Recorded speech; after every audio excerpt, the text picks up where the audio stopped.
तो अभी चलिए देखते हैं कि प्रीमियर प्रो में ऑडियो का एडिटिंग कैसे कर सकते हैं। तो यहाँ पे मैंने एक प्रोजेक्ट खोल के रखा है और मैंने यहाँ पे भी वो demo recording dot M4A file को इंपोर्ट किया हुआ है और उसे एक सीक्वेंस में डाला हुआ है। तो आपको शायद पता होगा कि अगर आप इस क्लिप के ऊपर कोई इफेक्ट डालना चाहते हैं तो आपको यहाँ पे इफेक्ट्स में जाना होगा और यहाँ से ऑडियो इफेक्ट्स को सिलेक्ट करके आप चाहे तो यहाँ से कोई भी प्लगइन्स को यूज़ कर सकते हैं। आपको यहाँ पे ऑडिशन में जो भी सारे प्लगइन्स आपने यूज़ किया है वो सब आपको यहाँ पे मिल जाएगा। जैसे कि अगर आप डिनॉइस का यूज़ करना चाहते हैं तो यहाँ पे डिनॉइस प्लगइन अवेलेबल है। आपको सिर्फ यहाँ से क्लिक करके इसके ऊपर डालना है तो यहाँ पे आपको डिनॉइस का प्लगइन मिल जाएगा। अगर आपको यहाँ पे सेटिंग्स एडजस्ट करना है तो यहाँ पे सिर्फ आपको एडिट के ऊपर क्लिक करना है और ये वही एग्जैक्ट सेम डिनॉइस का प्लगइन आपको यहाँ पे भी मिल जा रहा है। आप चाहें तो यहाँ से वो प्रीसेट्स भी सिलेक्ट कर सकते हैं जो आपको ऑडिशन में भी यूज करने को मिला था। यहाँ पे अगर आप पैरामेट्रिक इक्वलाइजर को यूज करना चाहेंगे तो वो भी आप कर सकते हैं। आपको सिर्फ पैरामेट्रिक इक्वलाइजर को ढूंढना है और यहाँ पे डाल देना है। यहाँ पे भी आपका एक सिग्नल चेन जनरेट हो रहा है और आप यहाँ से एडिट के ऊपर क्लिक करके वही एग्जैक्ट सेम प्लगइन को यूज कर सकते हैं। तो ये हो गया अगर आप क्लिप के ऊपर इफेक्ट को डालना चाहते हैं तो कैसे कर सकते हैं। लेकिन मैं आपको इन प्लगइन्स को यूज करने का एक बेहतर तरीका दिखाना चाहूँगा और उसके लिए मैं यहाँ से इन प्लगइन्स को डिलीट कर देता हूँ। तो अगर मुझे ये प्लगइन्स इन क्लिप्स के ऊपर ना डाल के अगर मुझे इस ट्रैक के ऊपर डालना है तो उसके लिए मुझे यहाँ पे ये ऑडियो ट्रैक मिक्सर में जाना होगा। अगर आपके पास ये पैनल अवेलेबल नहीं है तो आप यहाँ पे विंडो में जाके इस ऑडियो ट्रैक मिक्सर ऑप्शन में जाके यहाँ पे अपना सीक्वेंस के ऊपर अगर क्लिक करेंगे तो आपको यहाँ पे ऑडियो ट्रैक मिक्सर मिल जाएगा। ध्यान दीजिए यहाँ पे एक ऑडियो क्लिप मिक्सर बोल के भी ऑप्शन है, ये एक अलग ऑप्शन है। आपको यहाँ पे नहीं जाना है, आपको जाना है ऑडियो ट्रैक मिक्सर में। ठीक है, तो इस पैनल को हम यहाँ पे क्लोज कर देते हैं और ऑडियो ट्रैक मिक्सर में जाते हैं। यहाँ पे आप देख सकते हैं आपके पास जो भी सारा ऑडियो ट्रैक्स है A1 A2 A3 A4 वो सब आपको यहाँ पे A1 A2 A3 A4 मिल रहा है। उन सभी ट्रैक्स का यहाँ पे आपको फेडर्स भी मिल रहा है। तो अगर आपको यहाँ पे ऑडियो ट्रैक 1 पे वही प्लगइन्स डालना है तो आपको यहाँ पे एक एरो देखने को मिलेगा जो कहता है शो और हाइड इफेक्ट्स एंड सेंस। आपको यहाँ पे क्लिक करना है तो आपके पास यहाँ पे ये इफेक्ट्स का रैक खुल जाएगा। अभी अगर आपको ऑडियो 1 में इस इफेक्ट 1 में एक डिनॉइस का प्लगइन डालना है तो आप यहाँ से सिलेक्ट करके डिनॉइस प्लगइन डाल सकते हैं और पैरामीटर्स को चेंज करने के लिए यहाँ पे आपको सिर्फ डबल क्लिक करना है तो आपका प्लगइन खुल जाएगा और आप यहाँ से वही सेम प्रीसेट्स यूज कर सकते हैं या फिर आप चाहे तो अपने हिसाब से पैरामीटर्स को एडजस्ट कर सकते हैं। फिर इसके बाद अगर यहाँ पे एक पैरामेट्रिक इक्वलाइजर यूज करना है तो वो भी आप कर सकते हैं। ये जो सेकंड वाला ऑप्शन है वहाँ पे जाके फिल्टर एंड EQ में जाके आप सिर्फ यहाँ पे पैरामेट्रिक इक्वलाइजर को क्लिक कर दीजिए और फिर इसके बाद यहाँ पे डबल क्लिक करके आपका पैरामेट्रिक इक्वलाइजर खुल जाएगा। अगर आपको यहाँ पे एक कंप्रेसर डालना है तो आप एम्पलीट्यूड एंड कंप्रेशन में जाके यहाँ से सिंगल बैंड कंप्रेसर भी अप्लाई कर सकते हैं और उसका सेटिंग भी एडजस्ट करने के लिए यहाँ पे आपको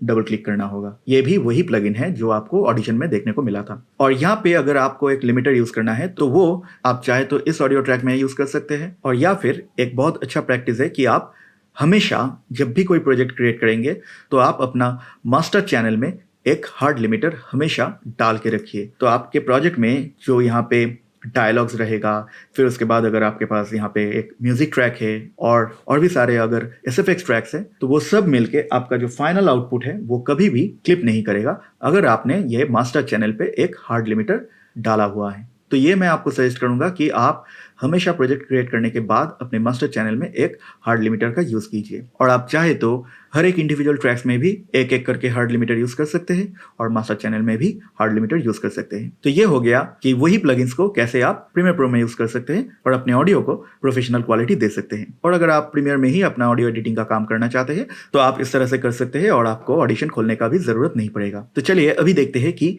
DaVinci Resolve में कैसे आप इन प्लगइन्स को यूज कर सकते हैं। तो अभी हम देखेंगे कि DaVinci Resolve में आप कैसे अपने ऑडियो को सिमिलर वे में ही एडिट कर सकते हैं। तो यहाँ पे भी मैंने DaVinci Resolve में एक प्रोजेक्ट को खोल लिया है और वही सेम क्लिप को यहाँ पे मैंने इंपोर्ट किया है और एक टाइमलाइन में डाला हुआ है। तो DaVinci Resolve में ऑडियो का एडिट करने के लिए हमें यहाँ पे इस फेयरलाइट ऑडियो सेक्शन में जाना होगा। यहाँ पे आप देख सकते हैं ऑडियो 1 या फिर A1 ट्रैक में आपका क्लिप आ चुका है और आपको यहाँ पे आपका जो मिक्सर सेक्शन है यहाँ पे भी आपका ऑडियो 1 ये ट्रैक देखने को मिल रहा है और आपका जो मेन आउटपुट है वो भी आपको यहाँ पे दिख रहा है। अगर आप ये मिक्सर सेक्शन देख नहीं पा रहे हैं तो आप यहाँ पे इस बटन पे अगर क्लिक करेंगे तो आपका मिक्सर ओपन अप हो जाएगा। तो सिमिलरली यहाँ पे भी अगर आपको ये क्लिप को डिनॉइस करना है तो आप यहाँ पे इस ऑडियो ट्रैक 1 में जहाँ पे आपका क्लिप है वहाँ पे इस इफेक्ट सेक्शन में जाके इस प्लस बटन के ऊपर अगर क्लिक करेंगे तो आपको यहाँ पे फेयरलाइट इफेक्ट्स बोल के एक ऑप्शन मिलेगा और यहाँ से आपको बहुत सारा प्लगइन्स देखने को मिलेगा। तो अगर आपको एक डिनॉइजर यूज करना है तो आप यहाँ से नॉइज रिडक्शन बोल के ये प्लगइन यूज कर सकते हैं। ये एक सिमिलर प्लगइन है जो आपको ऑडिशन में देखने को मिला था, उस तरह का ये एक सिमिलर प्लगइन है। आप चाहे तो यहाँ से एक प्रीसेट यूज कर सकते हैं। यहाँ पे एक है डी हिज, एक डी रंबल बोल के है, एक डी रंबल एंड हिज बोल के प्लगइन है।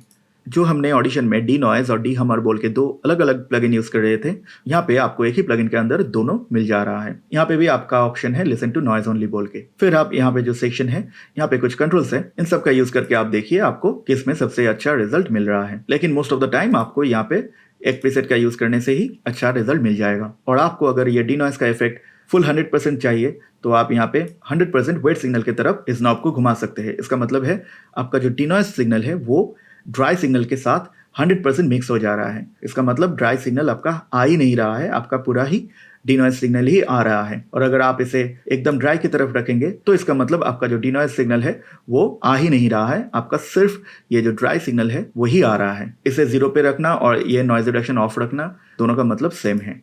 और आप चाहे तो इसे बैलेंस करके अपना ओरिजिनल जो सिग्नल है जिसे हम ड्राई सिग्नल कहते हैं और आपका जो इफेक्टेड सिग्नल है जो डिनॉइज सिग्नल है, आप चाहे तो उन दोनों को एक परसेंटेज में मिक्स कर सकते हैं। इसे आप एक ऑपेसिटी स्लाइडर की तरह समझ सकते हैं। तो अगर आपको लग रहा है कि आपका नॉइज रिडक्शन का जो प्लगइन है वो आपके ऑडियो को बहुत ज़्यादा इफेक्ट कर रहा है, तो आप चाहे तो थोड़ा सा आपका जो ओरिजिनल ड्राई सिग्नल है उसे यहाँ पे थोड़ा सा ला सकते हैं और आप 80% में छोड़ सकते हैं। फिर उसके बाद आप देख सकते हैं यहाँ पे एक और स्लॉट अवेलेबल हो चुका है। और अगर हमें यहाँ पे एक और प्लगइन डालना है तो हमें फिर से इस प्लस बटन के ऊपर क्लिक करना है, यहाँ पे फेयरलाइट इफेक्ट्स में जाना है। फिर इसके बाद आप चाहें तो यहाँ से एक दूसरा प्लगइन यूज कर सकते हैं।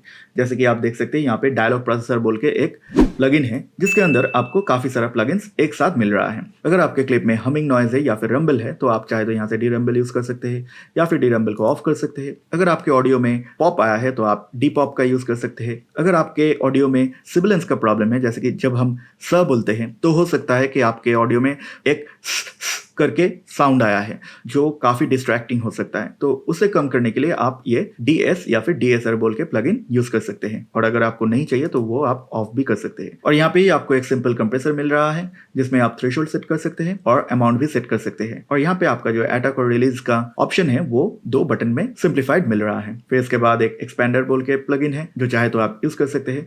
और एक प्लगइन है जो है एक्साइटर। ये हमने ऑडिशन में जो वोकल एनहांसर बोल के प्लगइन यूज किया था उस तरह का एक काम करता है। फिर इसके बाद हमारे पास एक और स्लॉट अवेलेबल हो चुका है। अगर हमें एक और प्लगइन का यूज करना है तो हम वो भी यहाँ से कर सकते हैं। हम चाहे तो यहाँ पे एक लिमिटर सेट कर सकते हैं। तो आप देख सकते हैं यहाँ पे अगर आप चाहे तो आपका लिमिटर 0.1 में सेट कर सकते हैं और आपका सिग्नल लिमिट हो जाएगा। और आप चाहे तो यहाँ पे मेन चैनल में भी लिमिटर को ऐड कर सकते हैं। फिर इसके बाद अगर आपको एक EQ यूज करना है तो आपको यहाँ पे इस ट्रैक में ही आपको एक पहले से ही EQ दिया हुआ है। अगर आप इसे डबल क्लिक करेंगे तो आपका EQ यहाँ पे खुल जाएगा। यहाँ पे भी आपके पास 4 बैंड है और आपके पास यहाँ पे एक लो कट फिल्टर है और यहाँ पे एक हाई कट फिल्टर है। आप यहाँ से फ्रीक्वेंसी को चेंज कर सकते हैं। यहाँ पे भी आप हाई कट फिल्टर का फ्रीक्वेंसी को चेंज कर सकते हैं। और अगर आपको EQ करना है तो आप सिंपली यहाँ से EQ कर सकते हैं। आप देख सकते हैं सब सेटिंग्स ऑलमोस्ट सिमिलर है। यहाँ पे आप फ्रीक्वेंसी सेट कर सकते हैं, यहाँ से आप गेन को बूस्ट या फिर कट कर सकते हैं और यहाँ पे आपका Q फैक्टर है। ये हर एक बैंड में आप कर सकते हैं। और आपको यहाँ पे एक डायनेमिक्स बोल के ऑप्शन भी मिल रहा है जहाँ पे आपको एक कंप्रेसर और लिमिटर बिल्ट इन मिल रहा है। तो आप अगर यहाँ से लिमिटर यूज नहीं करना चाहते हैं तो आप इस ट्रैक का जो इनबिल्ट कंप्रेसर और लिमिटर है उसे भी यूज कर सकते हैं। यहाँ पे भी आपका सेटिंग्स वही है। ये थ्रेशोल्ड है, ये आपका रेशियो है और ये होल्ड का मतलब है ये कंप्रेसर अटैक करने के बाद कितना टाइम तक होल्ड करेगा, फिर उसके बाद काम करना छोड़ देगा। तो अगर आपका अटैक स्लो है और होल्ड थोड़ा है और फिर उसके बाद रिलीज भी स्लो है तो आपका कंप्रेसर जब आपका सिग्नल आपके थ्रेशोल्ड के ऊपर जाएगा तो आपका कंप्रेसर धीमे से काम करना शुरू करेगा, फिर वहाँ पे होल्ड करेगा, फिर धीमे से छोड़ देगा। तो ये 3 पैरामीटर का काम आप समझ सकते हैं। फिर इसके बाद आपके पास यहाँ पे एक लिमिटर भी है। अगर आपको मेकअप गेन का यूज करना है तो आप यहाँ से मेकअप गेन का यूज कर सकते हैं। और आपके कंप्रेसर का एक विजुअल रिप्रेजेंटेशन है ये ग्राफ, और ये इनपुट सिग्नल और आपका आउटपुट सिग्नल का मीटर है। हो सकता है कंप्रेसर यूज करने से पहले आपका सिग्नल -10 dB तक आ रहा था और कंप्रेसर का यूज करने के बाद वो -1 dB या फिर -2 dB तक जा रहा है।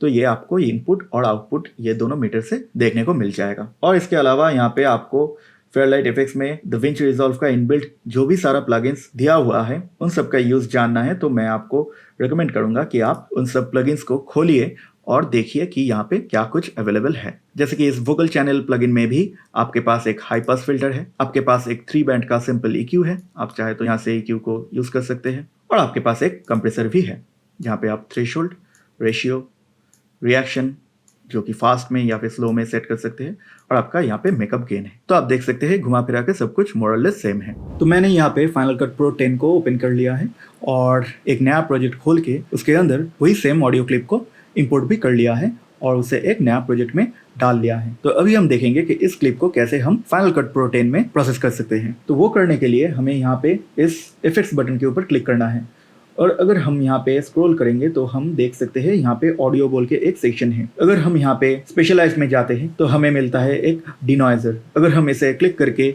ड्रैग करके उसके ऊपर डालेंगे तो हमारे पास यहाँ पे ये डिनॉइजर प्लगइन आ जाता है। अगर हमें इसे एडिट करना है तो हमें सिर्फ इसके ऊपर क्लिक करना है और हम इस प्लगइन को देख सकते हैं। यहाँ से भी चाहे तो आप एक प्रीसेट को यूज कर सकते हैं, जैसे कि ये रिड्यूस हिस हो गया या फिर पिंक नॉइस फिल्टर हो गया या फिर व्हाइट नॉइस फिल्टर। इन्हें सिलेक्ट करने पे आपको एक प्रीसेट मिल जाएगा। फिर अगर हमें यहाँ पे एक EQ डालना है तो हम यहाँ पे EQ सेक्शन में जाके यहाँ से एक चैनल EQ इसके ऊपर डाल सकते हैं। तो यहाँ पे इफेक्ट्स में एक और चैनल EQ भी आ जाता है, और यहाँ पे भी अगर हम क्लिक करेंगे तो हमारे पास जो EQ है वो खुल जाता है। यहाँ पे भी आपके पास एक लो कट फिल्टर है जिसे आप कंट्रोल कर सकते हैं, और यहाँ पे आपके पास एक हाई कट फिल्टर भी है, और आप चाहे तो ये भी चेंज कर सकते हैं। तो आप देख सकते हैं ये सभी प्लगइन हर सॉफ्टवेयर में सिमिलरली काम करते हैं। और जो फाइनल प्लगइन है वो है कंप्रेसर। तो कंप्रेसर के लिए अगर हम लेवल्स में जाएंगे तो हमारे पास यहाँ पे एक कंप्रेसर देखने को मिलेगा। तो इसे अगर हम इस क्लिप के ऊपर डालेंगे तो हमारे पास कंप्रेसर भी आ जाता है।